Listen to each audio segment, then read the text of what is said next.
Okay, so we have a lot of digital card games now. They've gained massive popularity over the last decade, with titles like Inscryption, Slay the Spire, and Balatro drawing in players beyond traditional card game fans. But what makes some of these games stand out while others struggle?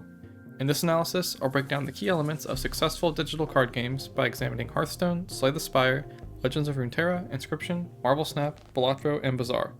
I'll rank them based on design, longevity, fun, and broad appeal, then highlight their best features. Released in 2014, Hearthstone was a gateway into digital card games for many, including me.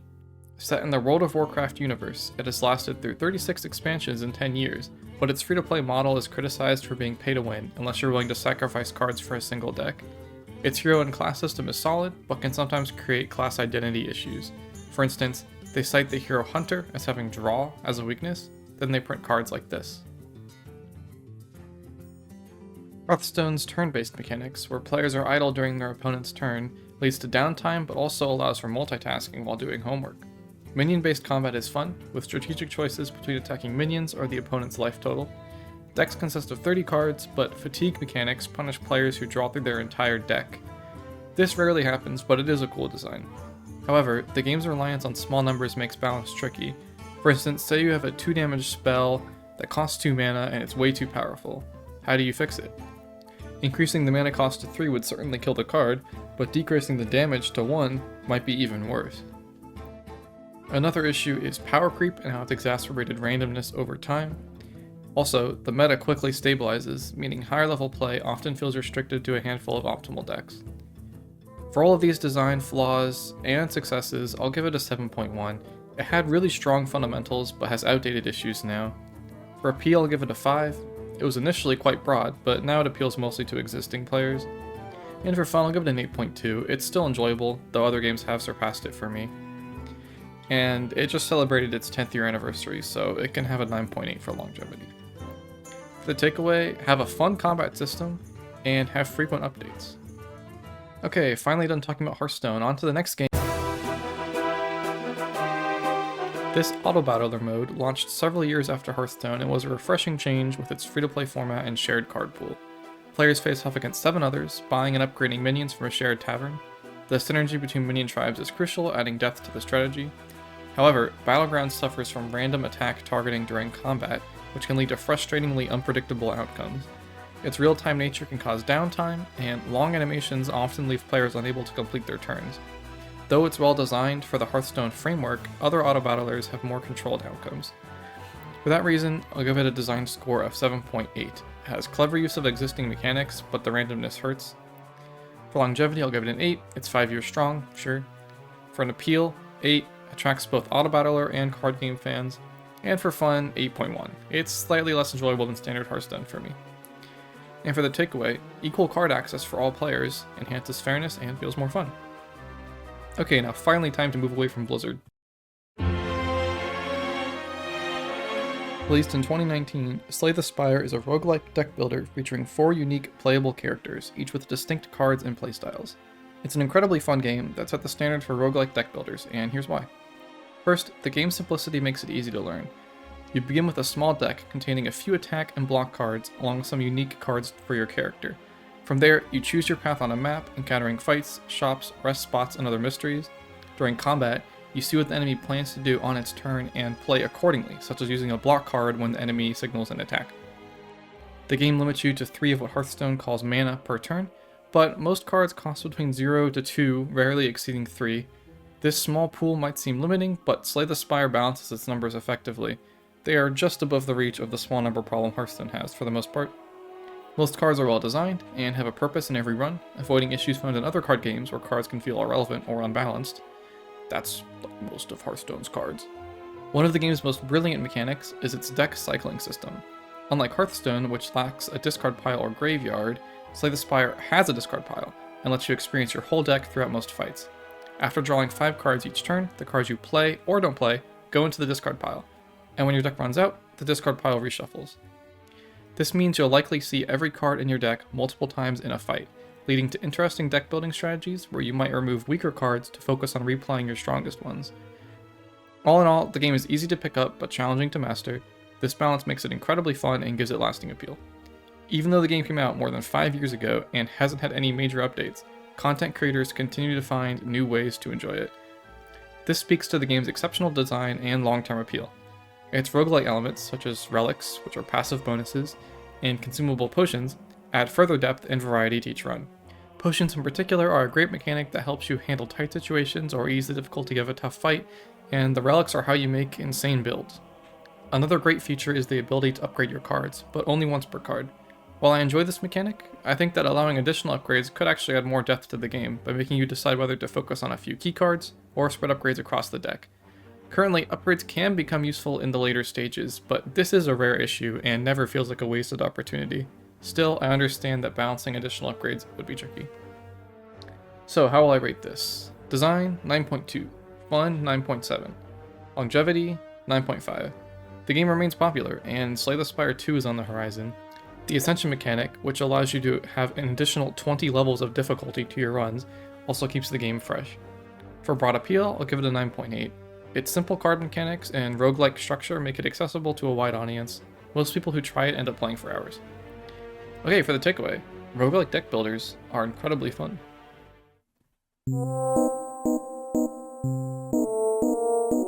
Now I get to talk about one of my favorite games of all time, Inscryption.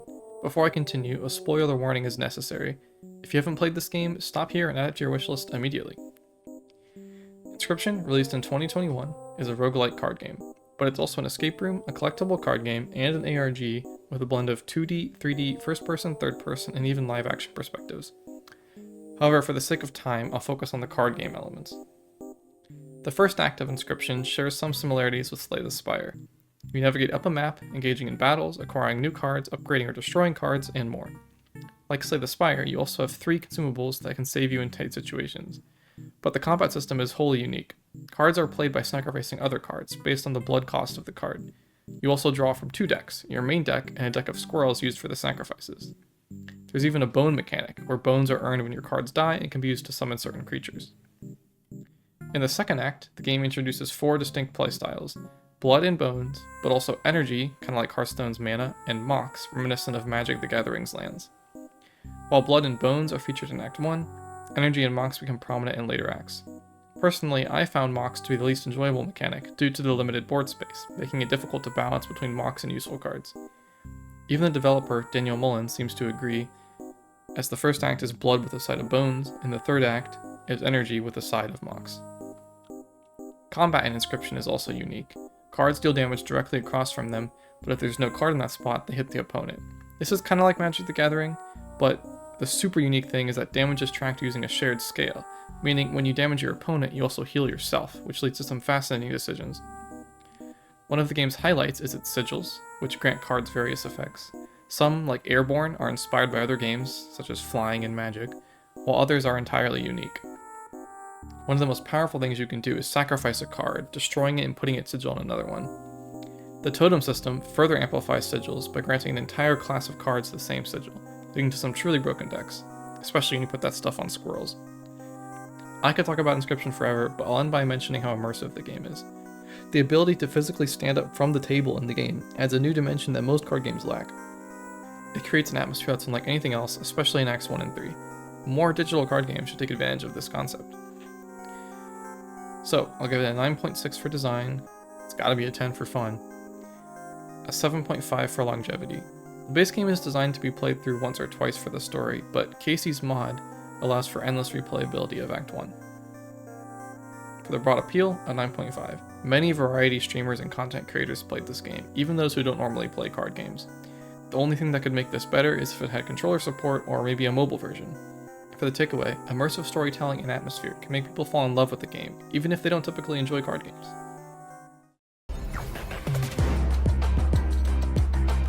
Marvel Snap, published in 2022, is a collectible card game set in the MCU. I felt this one was important to include because it has some really good design and some really bad design. My favorite part of this game is the look of the cards. They have a pretty neat 3D effect where they pop out of the frame, and rotating them causes shines and glints that get even cooler when you upgrade the card's cosmetics. For the actual game design though, it has essentially 3 separate boards instead of just one, and you have to win 2 out of the 3 boards to win the game. The game is over on turn 6, and at any point, each player can snap to double the payout if they win. This design works great for people who want short games, for example playing the game on your phone while on the toilet, but it gets old quicker than other games, and the longevity of the game is another large problem, the progression.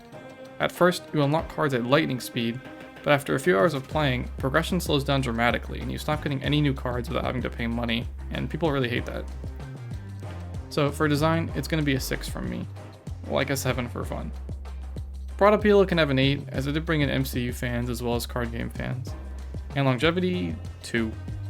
Takeaway, 3D cards are cool. Balatro, published last year, is a poker-themed roguelike deck builder. You start with a deck of 52 playing cards and use them to create traditional poker hands, earning chips and mult, which together determine your score. If you accumulate enough chips to beat a blind, you proceed to a shop where you can buy jokers, up to 5 of which can be added to your deck. The shop also offers planet cards, which enhance the chips and mult for specific poker hands, tarot cards that introduce unique effects, and spectral cards with even more unpredictable abilities. Sometimes these cards get used right away, and other times they go in your consumable slot so you can save them for later. Let me start by saying this game does not suffer from the small number problem. Part of the game's charm is that you often generate numbers so large they no longer fit on the screen in their long form. There's a lot to love about the design.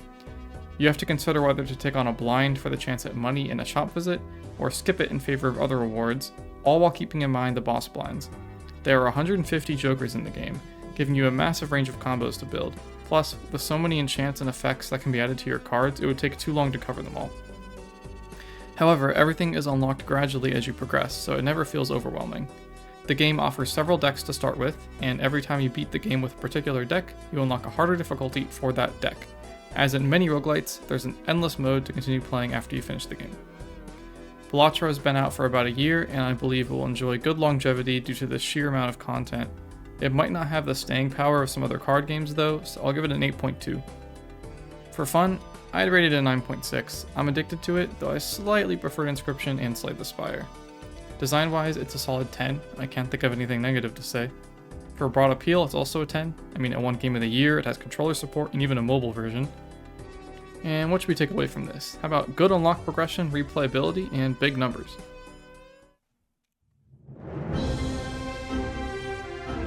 The Bazaar, still in closed beta as I write this, is a roguelite hero auto-battler. While not strictly a card game, it shares a player base with games like those mentioned earlier, and more importantly, it faces similar design challenges. In the Bazaar, you choose one of 3, soon to be more, heroes, each with a unique set of cards. Your board can hold up to 10 cards, which may take up to 1, 2, or 3 slots. You also have a stash with 10 slots, similar to like the hand in Battlegrounds, where you can store cards for later. Skills, which function like passive abilities, are also kept here next to your hero. The game progresses in days, each divided into 6 hours. Each hour you can either visit a merchant or claim other rewards. Halfway through the day, you fight a monster, and at the day's end, you battle another player. One aspect I really enjoy is the asynchronous combat. You're battling another player's board, but not in real time. This eliminates turn timers, allowing you to take your time without waiting for others to finish their turns. In fights, your goal is to deal enough damage to defeat the opponent using your cards, which have cooldowns or passive effects, as well as any skills you've picked up. You can deal damage with weapons, burn the opponent, which ticks twice per second but is halved by shield, poison them, which ignores shields and ticks once per second, or simply outlast them until the sandstorm hits, dealing massive damage to both players 30 seconds into the fight. Shields add extra protection on top of health, while healing restores health and removes 1 burn or poison. You can also haste your items to double their speed, slow your opponent's items to half their speed, freeze their items to extend cooldowns, or destroy an item entirely. If you didn't follow all that, don't worry. The point is, the game features a lot of counterplay, so you can always feel like you have a chance to win a fight. Winning a fight earns you a point.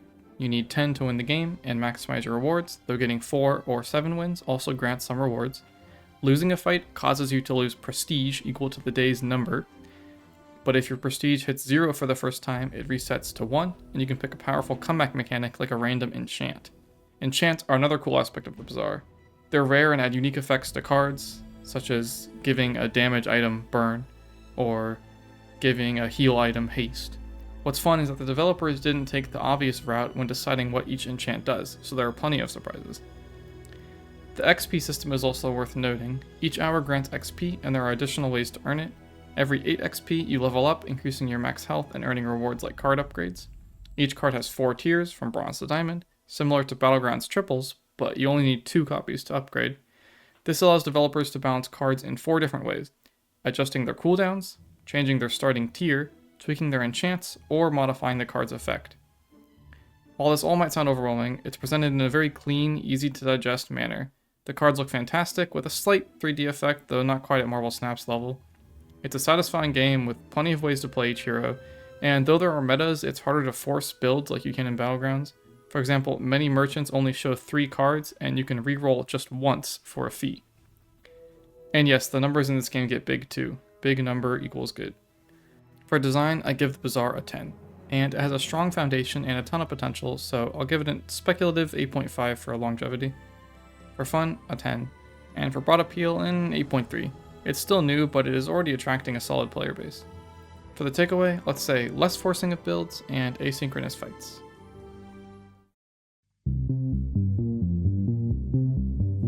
Before I draw any conclusions, there's a few more games I should mention. Legends of Runeterra, published in 2020, is a collectible card game set in the League of Legends universe. And it's actually pretty fun, but lacks longevity. I think this is mainly due to the smaller pool of cards and limited design space. This leads the PvE mode to be pretty fun, but the PvP to be unpopular. As for the game mechanics, Runeterra has a mana system just like Hearthstone, but with a separate 3 mana reserved only for spells. This is interesting, but might ultimately limit design space even more.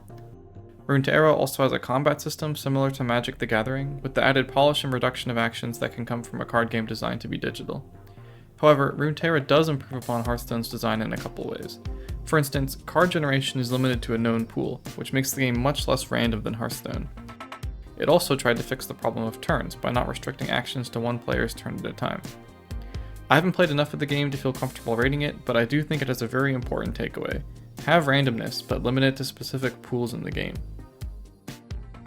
Shadowverse is a decently popular digital card game, especially in Japan, but it has a lot in common with Hearthstone, and in my short time playing, I didn't notice anything significantly different game design-wise.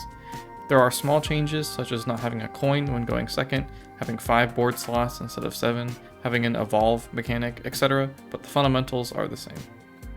Gwent is a card game set in the Witcher universe, and is okay, I guess.